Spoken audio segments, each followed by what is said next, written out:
तुभ्यं नमः क्षितितला मलभूषणाय।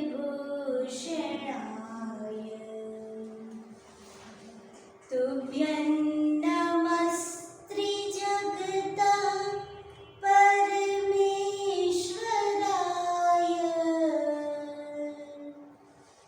तुभ्यं नमो जिनववोदति शोषणाय। तुभ्यं नमो जिनववोदति शोषणाय। तेरी श्री 1008 आदिनाथ भगवान की जय। विश्वनीय श्री 1008 महावीर स्वामी भगवान की जय। मूल नायक श्री 1008 शांतिनाथ भगवान की जय। परम पूज्य आचार्य भगवान श्री विमल सागर जी महाराज की जय। परम पूज्य तपस्वी सम्राट श्री सन्मति सागर जी महाराज की जय।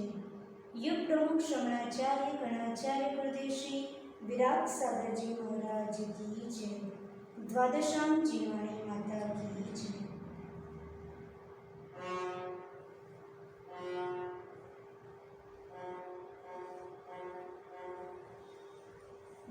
अपन मध्यलोक की जर्नी पर थे और मध्यलोक में भी अपन ने जम्बूद्वीप देखा।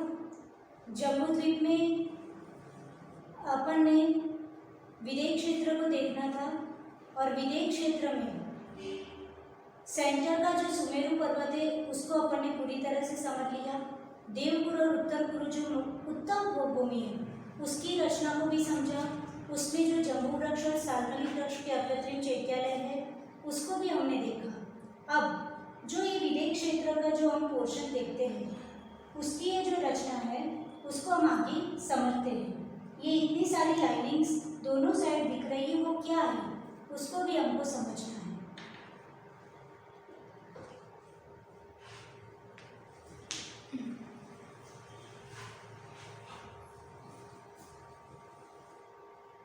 तो जो पूर्व विदेह और पश्चिम विदेह दो पार्ट कैसे पढ़े, किस प्रकार से पूर्व विदेह की रचना है, किस प्रकार से पश्चिम विदेह की रचना है, कहाँ पर विद्यमान 20 तीर्थंकर की जो हम रोज पूजा करते हैं उस समय जो अर्घ चढ़ाते हैं विद्यमान 20 तीर्थंकर कहाँ पर होते हैं। जो विदेह क्षेत्र के बारे में हमने सुन के रखा है कि एक विदेह में 32 उपविदेह होते हैं। तो ये 32 उपविदेह किस प्रकार से रचना हुई, विदेह क्षेत्र में क्या कर्मभूमि है कि भोगभूमि है, किस प्रकार की रचना है, वो सारी बातों को अपने को समझना है। तो यहाँ फर्स्ट लिखा है कि पूर्व विदेह के मध्य से सीता नदी और अपर विदेह के मध्य से सीतोदा नदी बह रही है। राइट, अपन डायग्राम में देखते हैं प्रीवियस।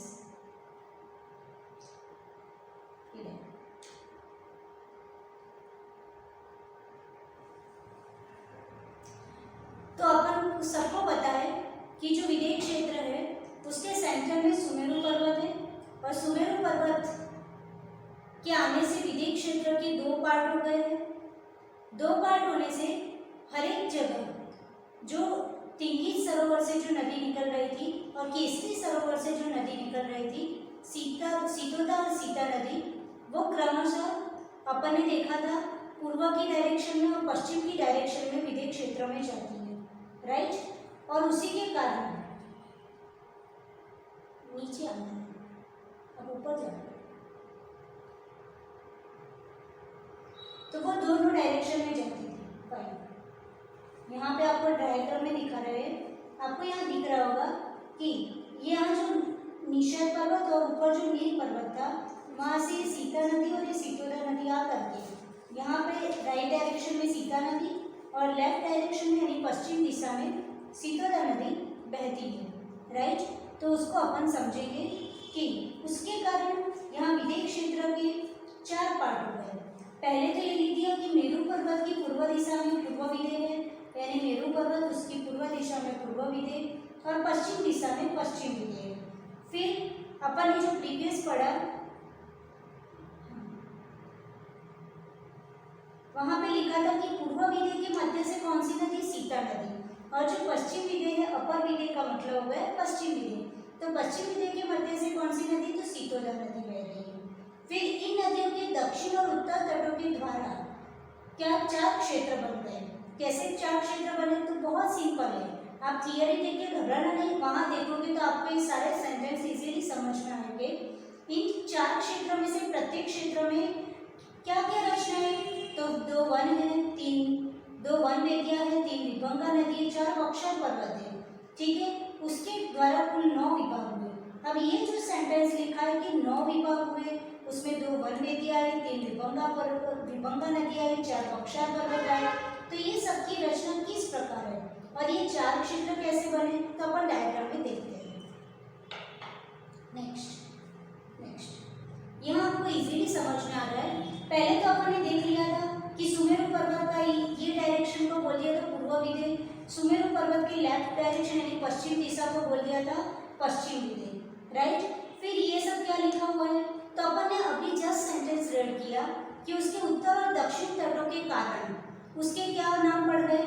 जैसे सपोज सीता नदी है, यहाँ से सीता नदी आई केसरी सरोवर से और ये राइट डायरेक्शन में टर्न किया और यहाँ पे जो सीता नदी है, तो सीता नदी के आने से ये जो पूरा पूर्व विदय था, यहाँ से लेकर के यहाँ तक जो पूरा पूर्व विदय था, ये सीता नदी के आने से उसके 2 पार्ट हो गए। ये सीता नदी का उत्तर वाला पार्ट और ये सीता नदी का दक्षिण तट। तो ये सीता नदी का ये उत्तर तट हो गया और ये क्या नीचे का दक्षिण तट हो गया। तो इसलिए यहाँ पे लिखा है कि ये पूरा तो पूर्व विदय है, दैट्स वाई पूर्व विदय और पूर्व विदय दोनों साइड लिख दिया, राइट। पर ये सीता नदी का उत्तरी भाग है, नॉर्थ डायरेक्शन, दैट्स वाई इसको उत्तर लिख दिया और ये दक्षिण भाग है, इसलिए इसको लिख दिया दक्षिण। तो इस प्रकार का जैसे इस साइड हमने समझा उसी को उसी साइड समझना है। ये पूरा पश्चिम विदय था, इसलिए यहाँ जो ऊपर लिख दिया पश्चिम विदय, नीचे भी लिख दिया पश्चिम विदय। यहाँ जो सीतोदा नदी है, तो ये सीतोदा नदी का उत्तर पार्ट हो गया, ये सीतोदा नदी का उत्तर तट हो गया, ये सीतोदा नदी का दक्षिण तट हो गया। दैट्स वाई ये जो यहाँ से यहाँ का पोर्शन है उसका नाम हो गया उत्तर पश्चिम विदय और यहाँ से लेके यहाँ का जो पोर्शन है उसका नाम हो गया ये दक्षिण पश्चिम विदय, राइट। तो आपको 4 नाम समझ में आ गया।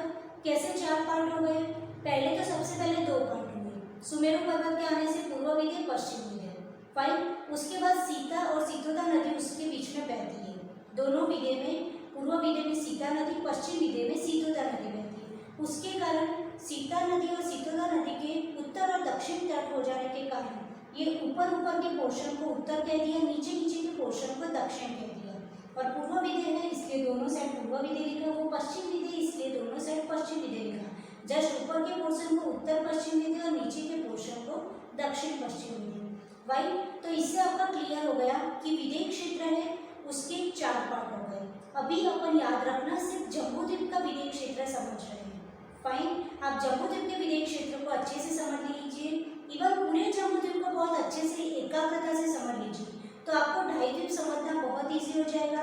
एक जम्बूद्वीप समझ लिया तो फिर आगे ढाईद्वीप की रचना बहुत इजीली आप समझ लोगे। नेक्स्ट, अब जो लिखा है कि चारों भागों में सीता और सीतोदा नदी के दोनों तट पर 4 बक्सर पर्वत, 3 विभंगा नदी, ये सब क्या है, तो अपन 1 बाय 1 ये जो इतनी सारी लाइनिंग्स दिख रही है आपको स्लाइड्स में, जो इस साइड इतनी सारी लाइनिंग्स, इस साइड इतनी सारी लाइनिंग है, तो इसको देख के आपको बिल्कुल डरना नहीं है कि क्या है, इसको समझना बहुत टफ है। ये बहुत ही ईजी है। इसको किस तरह से ये 32 उपविदय की रचना होती है, ये 32 उपविदय है और ये 32 उपविदय की रचना किस प्रकार से होती है उसको अपन समझेंगे।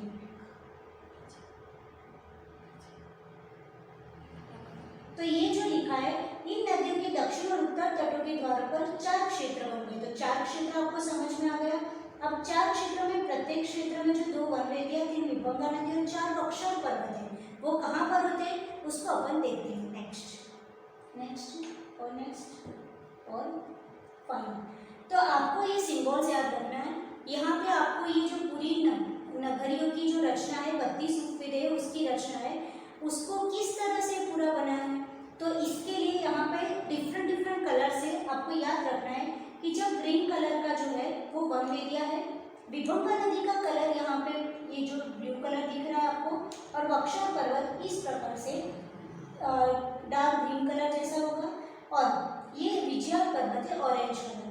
अब अपन देखते हैं ये चार चीजें इसमें है, इन चारों की हेल्प से पूरी 32 उपविदे बन गए हैं। तो किस तरह से इनकी रचना है? तो ये सबसे पहले प्रत्येक क्षेत्र में 2 वन वेदियां हैं और 3 विभंगा नदी।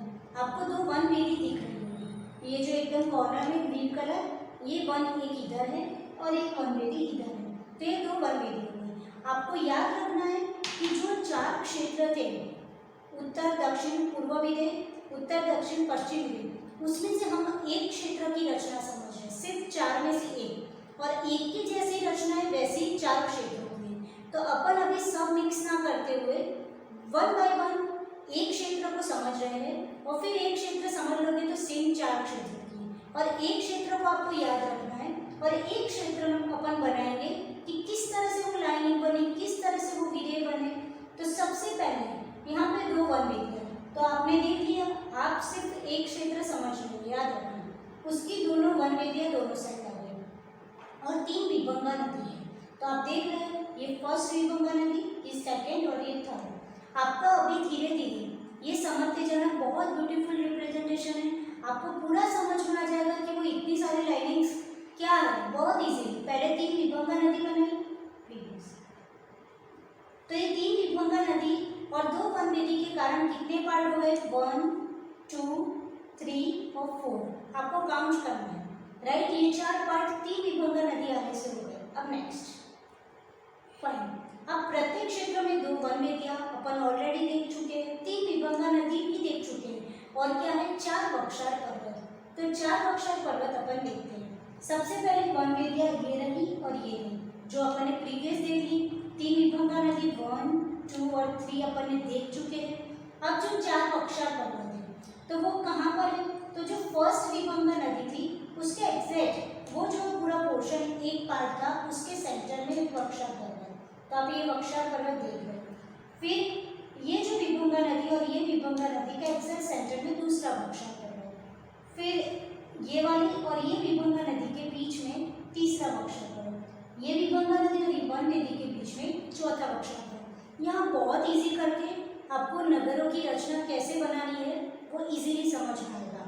तो सबसे पहले हमने 2 वन वेदियां ड्रॉ की, उसके बाद 3 विभंगा नदी करी, फिर 3 विभंगा नदी एग्जैक्ट नाप से 3 विभंगा नदी थी, और उसके बाद हर एक जो एरिया था विभंगा नदी आने से जो 4 पोर्शन हो गए थे, उसके हर एक सेंटर में हमने एक एक बक्सर पर्वत यहाँ पे ड्रॉ कर दिया। तो 4 बक्सर पर्वत। अब आप काउंट कीजिए कि कितने हैं, ये फर्स्ट, ये सेकेंड, ये थर्ड पार्ट, ये फोर्थ, ये फिफ्थ, ये 6 7 एंड 8, राइट। आप क्या देख रहे हो? विदेश क्षेत्र का सिर्फ एक साइड का पोर्शन, और एक साइड के पोर्शन में कितने पार्ट हो गए? 8 पार्ट हो गए। कितनी चीजें आने से? 2 विभंगा नदी, 3 विभंगा नदी, 2 वन वेदी और 4 बक्सर पर्वत। इतना ड्रॉ करने से 8 पार्ट हो गए। फाइन। अब उसमें भी इतनी सारी लाइनिंग जो दिखती है, और क्या है तो अपन आगे समझते हैं। नेक्स्ट फाइन, अब हर एक क्षेत्र में एक विजयार्थ पर्वत है, ठीक है। ये आपको जो ऑरेंज कलर का सिंबल हमने पहले ही बता दिया था, ये विजयार्थ पर्वत हमने रखा है ऑरेंज कलर। तो आपने जो पूरे 8 पोर्शन थे, first second third fourth fifth 6 7 and 8, उसके हर एक क्षेत्र में से एक विजयार्थ पर्वत है सेंटर में। तो एक विजयार्थ पर्वत है, 2 3 4 5 6 7 और 8, जो 8 क्षेत्र बने थे उसके हर एक के बीच में एक विजयार्थ पर्वत। तो ये 8 विजयार्थ पर्वत पूरा आपका विजयार्थ पर्वत की लाइन। इतना आपको याद रह गया। 2 वन वेदी, 3 विभंगा नदी ड्रॉ की, फिर हर एक जो 3 विभंगा नदी ड्रॉ करने से 4 क्षेत्र बन गए, उसके हर एक के सेंटर में एक एक बक्सर पर्वत ड्रॉ किया, जिससे टोटल हमारा 8 क्षेत्र बन गए, और 8 क्षेत्रों के बीच में से विजयार्थ पर्वत पास हो रहा है। तो अब आप देखिए कि विजयार्थ पर्वत आने के कारण जो पूरा एक क्षेत्र था वो 2 भागों में डिवाइड हो गया। गेटिंग समझ में आ रहा है? ये जो आपका पूरा क्षेत्र था उसमें जो विजयार्थ पर्वत आ गया, उसके कारण ये पूरा क्षेत्र था वो 2 भागों में डिवाइड हो गया। ये क्षेत्र भी 2 भागों में हो गया। फाइन, ये क्षेत्र भी 2 भागों में। इस तरह से जो 8 क्षेत्र क्षेत्र थे उसके बीच में विजयार पर्वत आने से हर एक क्षेत्र 2 भागों में डिवाइड हो गया। Next fine.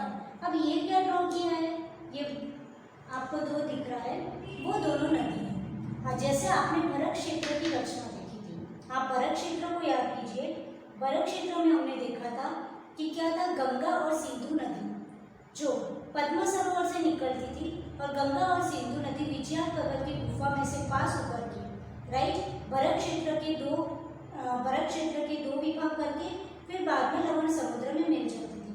जैसे भरत क्षेत्र में विजयार पर्वत और गंगा सिंधु नदी का रोल था, वैसे ही विदेह क्षेत्र की वो अकेला एक क्षेत्र था और यहाँ पे आप टोटल 8 क्षेत्र बना दिए।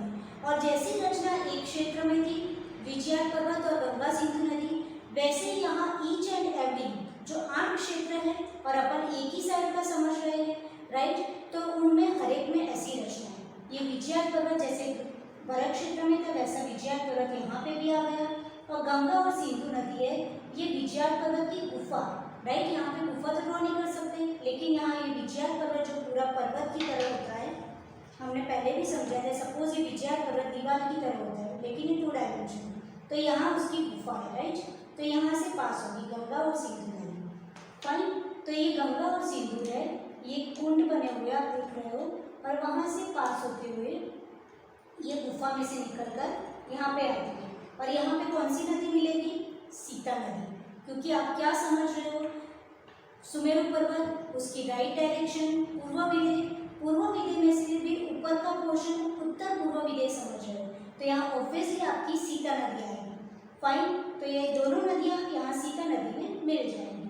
ये आपका क्या हो गया, एक क्षेत्र की विजयार पर्वत आने से और गंगा और सिंधु नदी आने से कितने पार्ट हो गए, first, second, third, fourth, fifth और सिक्स्थ, राइट। जैसे भरत क्षेत्र में विजयार पर्वत और गंगा सिंधु नदी आने से 6 पार्ट हो गए थे, राइट, 5 नॉलेज खंड और 1 कार्य खंड। वैसे यहाँ पे भी क्या हो गया, विजयार पर्वत आ जाने से और गंगा सिंधु नदी आने से 6 पार्ट हो गए। तो अब आपको लाइनिंग देख के डर नहीं लगेगा, समझ में आ गया। जैसे एक क्षेत्र में कितने पार्ट हो गए, 6 पार्ट। नेक्स्ट, अब आगे के क्षेत्रों को देखते हैं। फाइन। ये आपका पहला क्षेत्र, यहाँ नंबर लिखा है पहला क्षेत्र, उसको थोड़ा हाईलाइट करने के लिए यहाँ पे ब्लू कलर की बॉर्डर करवा दिए, जिससे आपको ये 8 क्षेत्र डिफरेंट आप उसको देख पाओ। और जब भी विदेह क्षेत्र की रचना देखो तो बिल्कुल समझ में आ जाए कि किस तरह से रचना होती। यहाँ बिल्कुल आराम से समझाया है, ये फर्स्ट, ये सेकेंड, ये थर्ड पार्ट, ये fourth, fifth and sixth part. तो इस तरह से जैसे हर एक कर्मभूमि में व्यवस्था होती है कि 6 खंड होते हैं, तो यहाँ एक क्षेत्र उसके क्या हो गए, गंगा सिंधु और विजयार पर्वत आने से 6 पार्ट हो गए। फाइन। अब तीर्थंकर भगवान कहाँ जन्म लेते हैं 6 खंड में से, कहाँ चक्रवर्ती प्रशस्ति लिखता है, वो हम धीरे धीरे बाद में देखेंगे। सबसे पहले हम 8 क्षेत्रों को देख लेते हैं और फिर 8 क्षेत्र एक डायरेक्शन के हो गए, ऐसे बाकी डायरेक्शन का भी समझ लेते हैं। फिर आगे अपन समझेंगे कि इनमें से विदेह क्षेत्र के विद्यमान स्थित्यंकर किस एरिया में होते हैं। Next, fine. जैसी रचना एक क्षेत्र में थी वैसे ही रचना दूसरे क्षेत्र में भी गंगा और सिंधु नदी और ये विजयार पर्वत आने से first, second, third, fourth, fifth, sixth, यहाँ थोड़ी मिस्टेक है। ये जो ड्राइंग किया हुआ है उसमें नंबर लिखने में थोड़ी मिस्टेक है।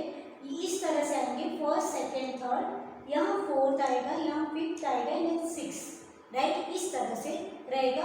यहाँ पे फोर्थ यहाँ लिखना था और सिक्स इधर लिखना था, थोड़ी मिस्टेक है पर आप समझ लीजिएगा। 1 2 3 4 5 एंड 6। Next, fine. ये जो थर्ड नंबर का क्षेत्र है उसमें भी ये विजयार पर्वत है और ये गंगा और सिंधु नदी 2 नदी आने के कारण उसके 6 पार्ट हो गए, 1 2 3 4 5 6। तो अभी तक आपने कितने क्षेत्रों की विजिट की, जो 32 उपविदेह जो हमने अभी तक सुन के रखे हैं उसमें से 3 क्षेत्रों की विजिट की। फाइन। नेक्स्ट, फोर्थ, सेम बात, ये विजयार पर्वत और गंगा और सिंधु नदी आने के कारण फिर से उसके एक क्षेत्र के 6 पार्ट हो गए। Next, fine. अब ये जो फिफ्थ नंबर का जो क्षेत्र है उसमें पूरा क्षेत्र था, फाइन, उसके बीच में से गंगा सिंधु नदी और ये विजयार पर्वत आने से पूरे 1 2 3 4 5 6 इस तरह से ये चौथा चौथा क्षेत्र बन गया। नेक्स्ट पांचवा क्षेत्र बन गया। 6 नंबर का क्षेत्र, ये पूरा जो पूरा क्षेत्र था उसके बीच में से गंगा और सिंधु नदी और विजया पर्वत आने से उसके 6 पार्ट हो गए, 1 2 3 4 5 6। ये जो नंबरिंग की वो प्रॉपर है, 4 5 6। नेक्स्ट ये 7 नंबर का क्षेत्र, सेम कंडीशन ये क्षेत्र में है। ये पूरा क्षेत्र में से विजया पर्वत आने से 2 पोर्शन और फिर गंगा सिंधु आने से 1 2 3 और 4 5 6 6 पोर्शन हुए। और लास्ट जो 8वें नंबर का क्षेत्र था पूरा, उसमें विजया पर्वत और गंगा सिंधु नदी आने से 1 2 3 4 5 6 6 उसके खंड बन गए। तो हर एक क्षेत्र में विजया पर्वत और गंगा सिंधु नदी आने से 6 खंड बन गए। अब कोई आपको इतना डिटेल में ना समझाए, सिर्फ आपको ये डायग्राम सामने रख दे तो कोई भी व्यक्ति डर जाएगा कि कितना टफ है, ये कितनी सारी लाइनिंग्स है, ये क्या चीज़ है। लेकिन समझने के बाद कितना इजी लगा कि कितनी सुंदर रचना है। सिर्फ 2 वन वे थी और 3 विभंगा नदी आने से 4 पोर्शन हो गए थे, राइट। और फिर 4 क्षेत्र हो गए, फिर हर एक के बीच में से एक एक वक्षागिरी निकला तो 8 क्षेत्र हो गए। अब 8 क्षेत्र सेपरेट हो गए। फिर 8 क्षेत्र में भी हर एक के बीच में से एक विजया पर्वत आ गए, तो हर एक क्षेत्र 2 भागों में डिवाइड हो गया। फिर उसके बाद हर एक क्षेत्र में से गंगा और सिंधु नदी निकली। आप देख रहे हो हर एक क्षेत्र में से गंगा सिंधु नदी निकली और फिर विजया पर्वत था, तो उसके कारण 6 पोर्शन हो गए। यानी हर एक क्षेत्र के 6 खंड हमने देख लिए। जैसे भरत क्षेत्र देखा था वैसे यहाँ पे 8 क्षेत्र हमने देखे और हर एक क्षेत्र में 6 खंड देखे। नेक्स्ट यहाँ पे आपको दिख रहा है 6 खंड आपको दिख गए। यहाँ पे अलग अलग बॉर्डर इसलिए की है कि वो ऐसे कोई बॉर्डर वहाँ पे नहीं होती, कोई बाउंड्री नहीं होती। ये जस्ट आपको ये जो दिख रही है पूरी, वो इसलिए कि आपको 6 जो 8 क्षेत्र है वो बिल्कुल क्लियर दिख जाए कि फर्स्ट सेकेंड ये थर्ड ये फोर्थ। और जो अपन नॉर्मल जो डायग्राम देखते हैं उसमें कोई ऐसे सेपरेट करके नहीं रखते कि बॉर्डर अलग दिखा है, वो तो नॉर्मल ऐसी लाइनिंग्स दिखती है। तो हमको डर लगता है कि ये सब क्या है, बहुत टफ है। लेकिन यहाँ आपको समझाने के लिए बिल्कुल सेपरेट दिखाया जाएगा। Next fine. अब ये आपको जो दिख रहा है ये नंबरिंग हटा दिया, जिससे आपको समझ में आए कि आप जो डायग्राम अभी तक देखते हो ना, वो डायग्राम में नंबरिंग नहीं होता। वो नंबरिंग आपको 6 खंड गिनाने के लिए हर एक में किया था। अब नंबरिंग हटा दिया तो ऐसा दिखेगा। Next fine, this is a beautiful diagram, right. अब अपन ने अभी तक कितना समझा था, यहाँ से लेके यहाँ तक के जो 8 क्षेत्र थे, first second third fourth fifth 6 7 तक 8, एक साइड का हमने समझ लिया। और जैसी रचना एक साइड है वैसे ही बाकी की जो रिमेनिंग 3 साइड्स है उसमें है। ये आपका सुमेरु पर्वत, ये पूर्व उत्तर पूर्व देवगिरी का व्हाइट कलर का पोर्शन खाली है क्योंकि वो ऑलरेडी आप समझ चुके हो, इसलिए हम ब्लैंक छोड़ दिए। और ये जो यहाँ से तिंगित सरोवर और ऊपर जो केसरी सरोवर से सीता और ये जो सीतोदा नदी आ रही थी, वो ये विदेश क्षेत्र के 2 पार्ट किए थे, उत्तर तट और ये दक्षिण तट, राइट। वो आपको दिख रहा है, फाइन। और ये जो रचना अपन ने सेपरेट समझ ली। अब सेम रचना आपको इधर और इधर चारों साइड में लेगी। तो अब आप समझिए कि यहाँ पे 8 क्षेत्र, तो 8 इधर 8 इधर और 8 इधर, 8 4 जा 32। तो अभी तक आप अपन ने बचपन से सुना है कि एक विधेय क्षेत्र उसकी 32 उपविधेय होती है, यानी 32 नगरियाँ होती है। तो आज आप समझ गए कि 32 नगरियाँ किस प्रकार से बनती है, ठीक है। तो जो हमने सुन के रखा था, आज हमारा सौभाग्य था कि उन आचार्य महाराजों की कृपा से हमने समझा और आप लोगों को यहाँ बिल्कुल आराम से समझ में आ गया कि किस तरह से 8 4 जा 32 किस तरह से 32 उपविधेय हो गए। अब अपने को आगे ये सब समझना है कि ये जो 32 उपविधेय है उसमें तीर्थंकर भगवान कहाँ होते हैं, ये सब अपन आगे धीरे धीरे समझते हैं। अब इसमें से तीर्थंकर भगवान कहाँ पर होते हैं, चक्रवर्ती कहाँ पे प्रशस्ति लिखता है, ये सब देखते हैं नेक्स्ट। सबसे पहले अपन तीर्थंकर भगवान को देखने का प्रयत्न करेंगे कि तीर्थंकर भगवान कहाँ कहाँ पे होते हैं। तो आपको जब मैंने भरत क्षेत्र एक्सप्लेन किया था, तो भरत क्षेत्र में जो 5 मलेच्छ खंड देखे थे और एक कार्यखंड देखा था। यहाँ पे भी अपन ने देखे कि टोटल जो 6 खंड है उसमें जो 5th नंबर का खंड था वो हर एक क्षेत्र का आर्यखंड हो गया, और बाकी के first, second, third, fourth and six ये जो 5 है वो मलय खंड, और 5th नंबर का खंड वो आर्यखंड है। फाइन। अब जो 5th नंबर का आर्यखंड है, हर एक आर्यखंड में अपनी अपनी राजधानी होती है, कैपिटल, राइट। भरत क्षेत्र में जो आर्यखंड था उसकी राजधानी कौन सी है? तो आप दिल्ली मत बोलना, क्योंकि दिल्ली है वो भारत की राजधानी है, राइट। भरत क्षेत्र के आर्यखंड का आर्यखंड, राइट, उसमें भारत देश, राइट। तो जो अयोध्या नगरी है वो भरत क्षेत्र की आर्यखंड की राजधानी मानी जाती है। वैसे ये जो 32 उपविदेय है वो 32 उपविदेय में जहाँ जहाँ आर्यखंड है उसकी राजधानियों के नाम भी अपने शास्त्रों में अवेलेबल है। फाइन। तो यहाँ पे आपको पूरे नाम दिख रहा है। सबसे पहले काउंटिंग आपको कहाँ से करनी है? पूर्व विधेय से। पूर्व विधेय में से भी कहाँ से करनी है? तो पूर्व में जो उत्तर में टॉप पर है वहाँ से। तो यहाँ पे हमने ऐसे लाइन से लिखा है। बाकी किस तरह से रचना होती है आप समझ गए। यहाँ से रचना होती है इस तरह से। फाइन, इस तरह से होती है, लेकिन समझाने के लिए ऐसे इस तरह से आपको दिखाया है, वर्टिकल दिखाया है, और वो रचना पूरी कैसी होती है? हॉरिजॉन्टल होती है। तो सबसे पहला जो राजधानी है उसका नाम कच्छा, सुकच्छा, महाकच्छा, कच्छकावती, आवर्ता, लांगलावर्ता, पुष्पकला, पुष्पला, पुष्पलावती, इस तरह से ये टोटल ये फर्स्ट टू 8 जो 8 क्षेत्र उसके जो 8 आर्यखंड है उसकी 8 राजधानी के नाम हो गए। फिर 9 to 16 बाकी के 8 क्षेत्र उसके 8 आर्यखंड और उसकी 8 राजधानी के नाम वत्सा, सुवत्सा, महावत्सा, वत्सकावती, रम्या, सुरम्यक, रमणीय और मौकलावती।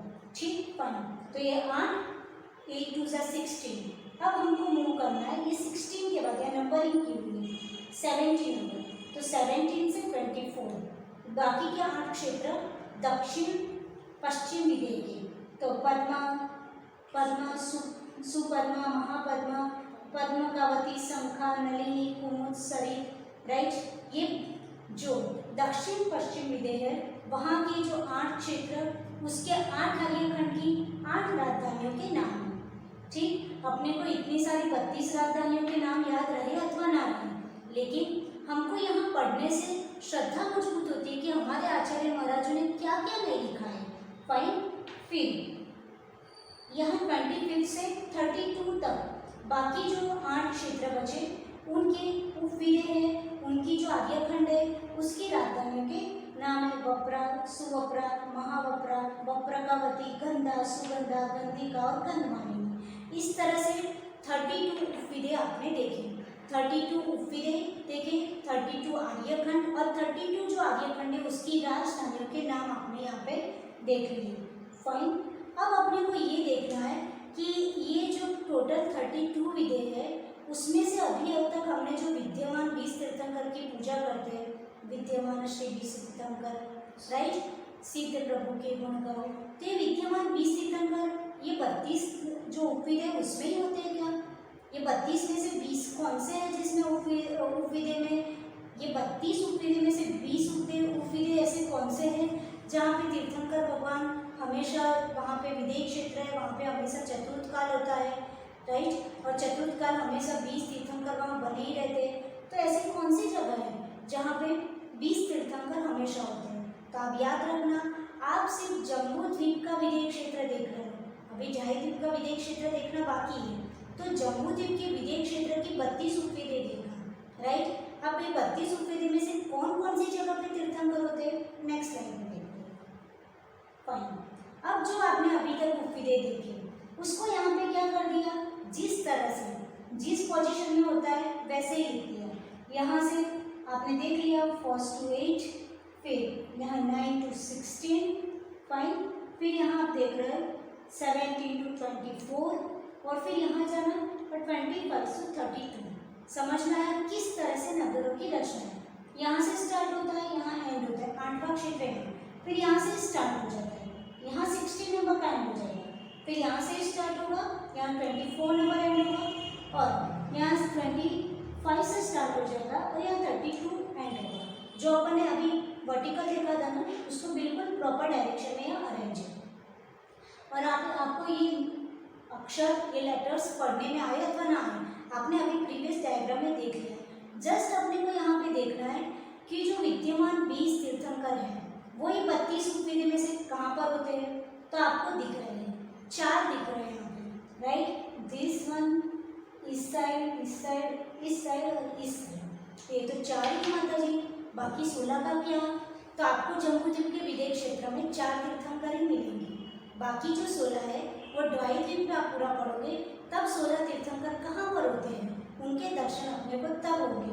अभी अपने को जम्बूद्वीप के विदेश क्षेत्र में जो 32 उपविधि है उसमें फिक्स होता है कि जो 8वां नंबर का, फाइन, 8वां नंबर का जो उपविधि है, राइट, उसकी जो पुष्कलावती नाम की जो राजधानी थी, वो राजधानी में सबसे पहले तीर्थंकर जो सिमंदर स्वामी, आपने नाम सुना है, वो सिमंदर स्वामी यहाँ पर होते हैं। जम्बूद्वीप विदेश क्षेत्र, उसमें पूर्व उत्तर विदेश, राइट, उसमें 8वें नंबर का क्षेत्र, 8वें नंबर के क्षेत्र में जो आर्यखंड है, वो आर्यखंड की राजधानी जो है वहाँ पर सिमंदर स्वामी होते हैं, राइट। तो आप सिमंदर स्वामी के आप दर्शन किए, कहाँ पर होते हैं, अपन रोज बोलते हैं कि सिमंदर स्वामी, नाम भी सुना होगा कि विदेश क्षेत्र में होते हैं, लेकिन विदेश क्षेत्र में इस जगह पर होते हैं कि सिमंदर स्वामी। फिर ये जो 9th नंबर का, 8 नंबर, 9th नंबर, सेकेंड जो लोगों को विद्यमान 20 तीर्थंकर भगवान के नाम जिनको याद होंगे उनको पता होगा, फर्स्ट नंबर के तीर्थंकर है सिमंदर स्वामी, सेकेंड नंबर के तीर्थंकर है युगमंतर जी।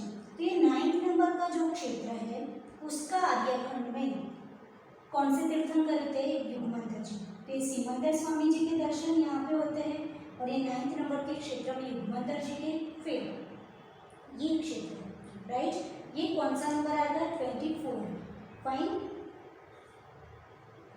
24 नंबर। और यहाँ पे आपका कौन सा दक्षिण पश्चिम विदेश है, उसके 24 नंबर क्षेत्र के आर्यखंड की राजधानी में कौन से तीर्थंकर भगवान के दर्शन होंगे, बाहू जी, ठीक है, सिमंदर जी, युगमंतर जी, बाहू जी। तो जो 3rd नंबर के तीर्थंकर है बाहू जी, वो उनके दर्शन इधर होंगे। और यहाँ से अपन 24 के बाद 25 नंबर का जो क्षेत्र है उसके आर्यखंड की राजधानी में जो 4थे नंबर के तीर्थंकर सुबाहु जी हैं, उनका जन्म इधर, उनका क्षेत्र ये इस एरिया में वो जन्म लेते हैं, तो सुबाहु जी। तो आपको समझ में आ गया कि जम्बूद्वीप के विदेश क्षेत्र के जो 32 उपविधि किस प्रकार है, और 32 उपविधि में से फिक्स है कौन कौन सी जगह पे, सिमंदर जी, युगमंतर जी और बाहू जी और सुबाहु जी।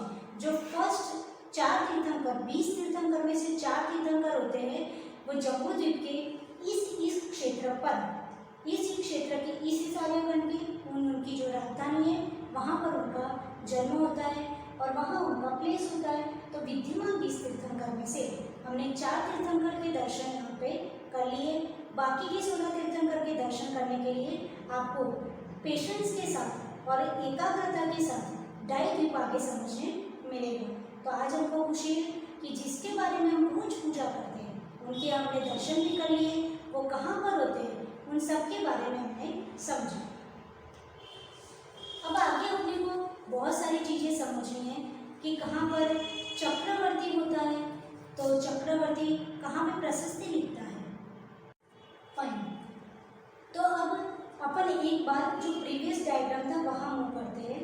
चक्रवर्ती अपनी प्रशस्ति कहाँ पे लिखता है वो देखने अपन जाते हैं। प्रीवियस वो नहीं, जो लास्ट डायग्राम है जहाँ 1 2 3 4 5 6 लिखा हुआ है, इसके बाद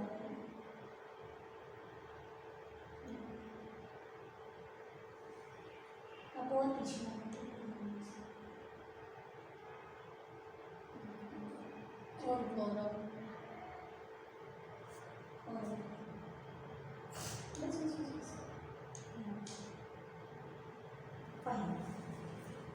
ठीक है। अपन फिर से वहाँ पे आ गए जो 8 क्षेत्र देखे। अब जैसे रचना 8 की एक क्षेत्र के 8 क्षेत्र, एक एरिया के 8 क्षेत्र की, वैसे ही अपने को चारों साइड समझनी है। तो अब चक्रवर्ती कहाँ प्रशस्ति लिखता है, तो ये 1 2 3 4 5 6 उसमें से हमने बता दिया।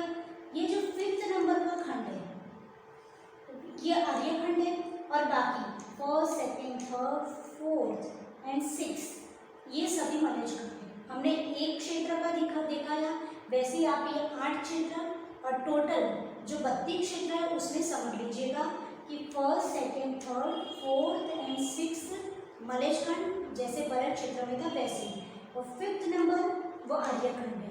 तो जो तीर्थंकर भगवान जन्म लेते हैं वो ये आर्य खंड की राजधानी में जन्म लेते हैं। तो ऑब्वियसली ये जैसी रचना भरत क्षेत्र में थी वैसे ही विदेह क्षेत्र में है।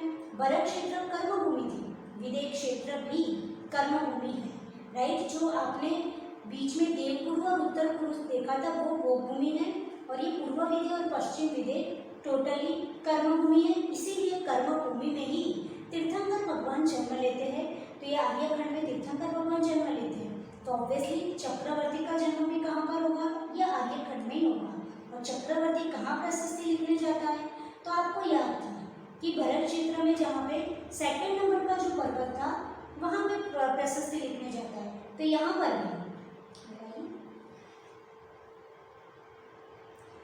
पर भी जो 2nd नंबर का क्षेत्र है ये फाइन, ये जो 2nd नंबर का क्षेत्र है चक्रवर्ती तीर्थंकर सबका जन्म तो 5th नंबर के खंड जो आर्य खंड है वहाँ ही होगा, लेकिन प्रशस्ति लिखने के लिए यहाँ पे जाते हैं 2nd नंबर का जो क्षेत्र है।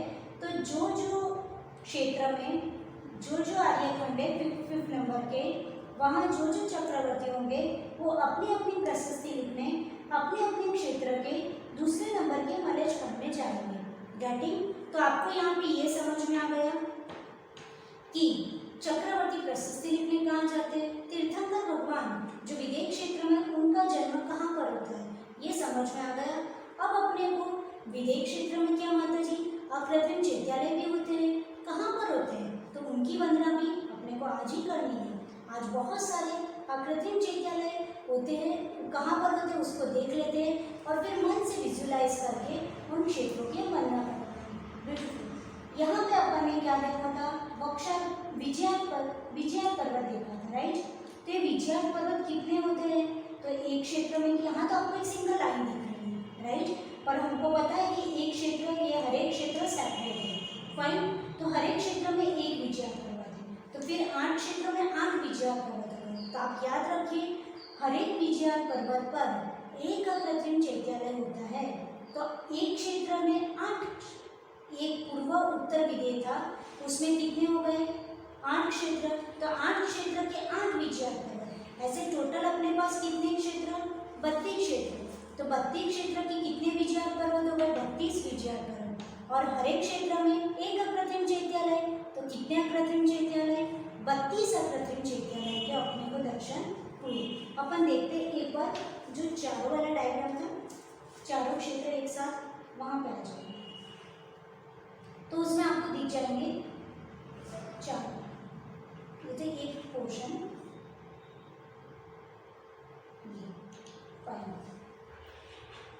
ये अपन ने अभी जो क्षेत्र देखा वो यहाँ से लेके यहाँ तक, यहाँ से लेके यहाँ तक के 8 क्षेत्र देखे। ऐसी ही रचना हम बार बार बोल रहे हैं, चारों साइड है, फाइन।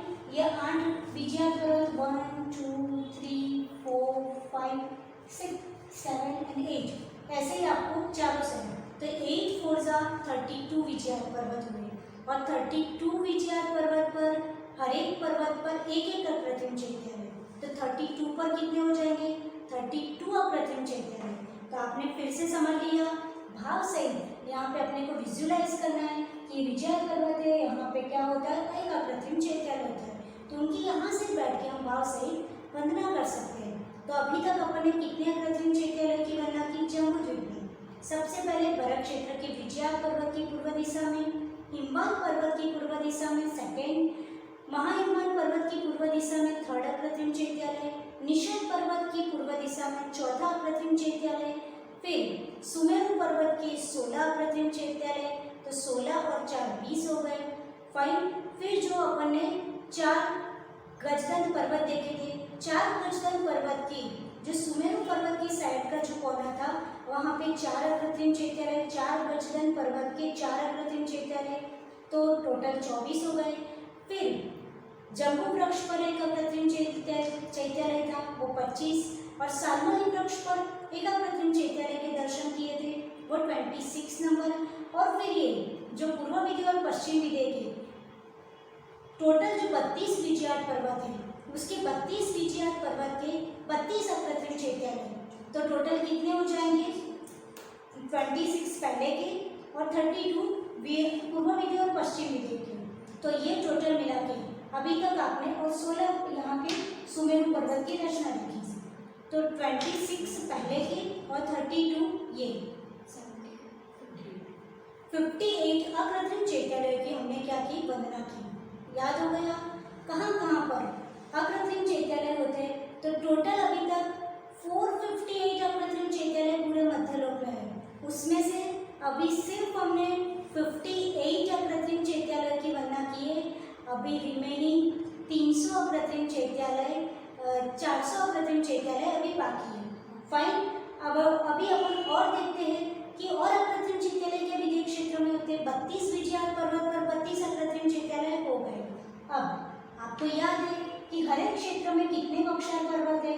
तो अपन पहले एक वाला जो डायग्राम था उसको देखते हैं, जिससे आपको जूम करके अच्छे से दिख पाए। एक वाला बोल दीजिए, एक क्षेत्र एरिया।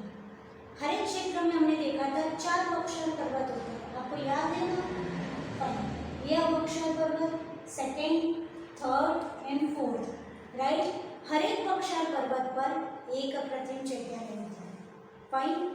अपन जब आगे देखेंगे तब अपन एग्जैक्ट पोजीशन भी देखने का ट्राई करेंगे नेक्स्ट सेशन में कि बक्सार पर्वत पे और विजयाट पर्वत पे कहाँ पर होता है अकृत्रिम चैत्यालय। इतना बड़ा बक्सार पर्वत है, फाइन, तो वहाँ पे अब जो अकृत्रिम चैत्यालय उसकी पोजीशन कहाँ पर है वो अपन बाद में देखेंगे। आज जस्ट इतना समझ लीजिए कि कौन कौन से अकृत्रिम चैत्यालय कहाँ कहाँ पर है विधेय क्षेत्र में। तो ये हर एक बक्सार पर्वत पर एक एक अकृत्रिम चैत्यालय। तो ये एक क्षेत्र था, एक क्षेत्र में 4 बक्सार पर्वत, तो 4 क्षेत्र हैं टोटल। तो 4 क्षेत्र में कितने बक्सार पर्वत हो जाएंगे? 16। अब अपन 4 वाला डायग्राम पे आ जाए। तो 16 बक्सार पर्वत पर 16 अकृत्रिम चैत्यालय। तो अभी आपके कितने हुए थे? 58। 58 में 16 प्लस कर लीजिए, उतने अकृत्रिम चैत्यालय आपने देख लीजिए। आप यहाँ पे देख रहे हो, ये आपका फर्स्ट बक्सार पर्वत, ये सेकेंड बक्सार पर्वत, ये थर्ड बक्सार पर्वत, ये 4 जो हमने उसमें जूम करके आपको दिखाई दिया। ये 4 बक्सार पर्वत इधर भी है, सेम रचना, 4 बक्सार पर्वत इधर और 4 बक्सार पर्वत इधर।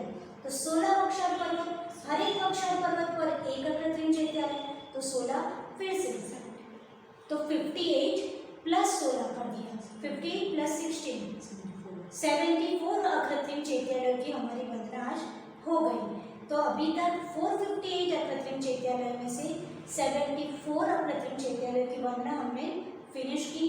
आज इतना ही रखते हैं, कल हम इसकी पोजीशन देखेंगे कि बक्सार पर्वत में कहाँ पर अकृत्रिम चैत्यालय होते हैं। और इस तरह से हमने पूरे जम्बूद्वीप में से वर्ग क्षेत्र को समझा, किस तरह से 6 पार्ट हुए, कहाँ पर अकृत्रिम विजयाट पर्वत पर कहाँ पर अकृत्रिम चैत्यालय उसको समझा, हिमवत पर्वत को समझा, फिर उसके बाद नेक्स्ट जो क्षेत्र था हिमवत क्षेत्र उसको देखा था, फिर हमने महाहिमवत पर्वत को देखा था, फिर हरेक क्षेत्र को देखा था, ठीक है।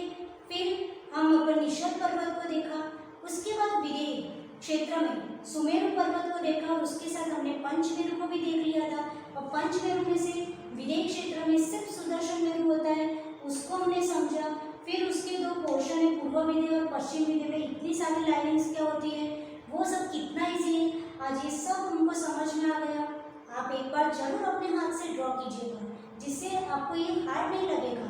सबसे पहले 2 वन वेदियाँ बनानी है आजू बाजू में, फिर 3 विभंगा नदी बनानी है, उसके बाद जो 4 खंड हो गए उसमें हर एक में सेंटर में एक बक्सार पर्वत करोगे तो 8 खंड हो जाएंगे। और फिर हर एक एरिया में आपको ये गंगा और सिंधु नदी पास करनी है, तो हर एक एरिया के 6 पोर्शन हो जाएंगे, ठीक, यानी 6 खंड हो जाएंगे।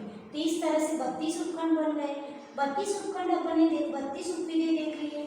उसके बाद हमने ये भी देखा कि जो 32 विजयाट पर्वत हर एक क्षेत्र में से पास हो रहे हैं, उसके ऊपर 32 अकृत्रिम चैत्यालय भी देख लिए।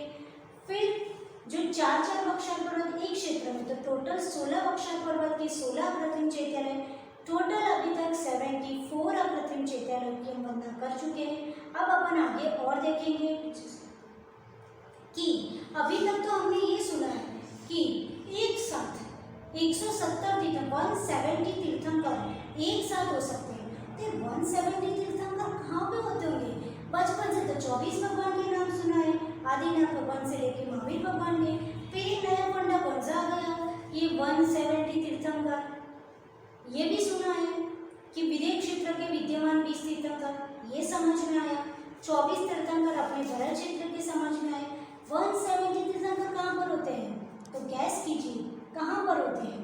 तो देखिए अभी आपने 4 तीर्थंकरों की पोजीशन देखी कि अभी जो विद्यमान 20 तीर्थंकर अभी विदेश क्षेत्र में है, उसमें से सीमंदर स्वामी, युगमंदर स्वामी, बाबूजी और सुबाबूजी, ये 4 तीर्थंकरों की हमने देख लिया कि वो किस किस क्षेत्र में अभी जो 32 उपविदेय थे जम्बूद्वीप के, वो 32 में से 4 क्षेत्र में अभी जो 4 तीर्थंकर विद्यमान है वो किस किस क्षेत्र में है?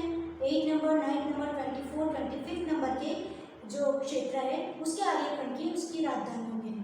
लेकिन ये 170 कैसे होते हैं? तो कल आपके लिए होमवर्क है, आपको ढूंढ के लाना है। यदि आप अपने माइंड का यूज़ करोगे, थोड़ा गंभीरता से, थोड़े अच्छे फ्रेश माइंड से चिंतन करोगे, तो आपको बहुत सारे आंसर मिलेंगे कि जम्बूद्वीप में कितने तीर्थंकर हो सकते हैं। अभी 4 की तो पोजीशन अभी जो है विदेश क्षेत्र में, उनकी 4 का एरिया तो हमने देख लिया, फिर ये 170 कैसे होते होंगे? वो कल आपका होमवर्क है, आपको ढूंढ के लाना है। फिर हम बताएंगे कि आपने सही ढूंढा कि गलत ढूंढा, राइट। तो ये आपका होमवर्क है। 170 तीर्थंकर, 170 तीर्थंकर कहाँ कहाँ पर होते हैं वो आपको सर्च करना है। आप लोगों को ये विदेश क्षेत्र की जो टफ दिखने वाली रचना कितनी ईजी है, वो आज बहुत ईजीली हमने तोड़ तोड़ के एकदम बिल्कुल एकदम विभंगा नदी और एकदम बेसिक से समझाया है, जिससे आप लोगों को पूरा विदेश क्षेत्र समझ में आ गया होगा। आप लोग जरूर घर पे थोड़ा टाइम निकाल के विदेश क्षेत्र की रचना अपने हाथ से कीजिएगा। तो आज इतना ही रखते हैं, कल अपन और आगे 170 तीर्थंकर कहाँ कहाँ पर होते हैं वो सब देखने का ट्राई करेंगे। जिन्होंने स्तुति बोधि समाधि परिणाम शुद्धि स्वात्मोपलब्धि शिव सौख्य सिद्धि चिंतामणि चिंतित वस्तु दाने त्वं वन्दमानस्य ममास्तु देवी, त्वं वन्दमानस्य ममास्तु देवी। जय बोले द्वादशांग जिन्होंने माता की जय। जय बोले परम पूज्य गणाचार्य गुरुदेव श्री राज सागर जी महाराज की जय।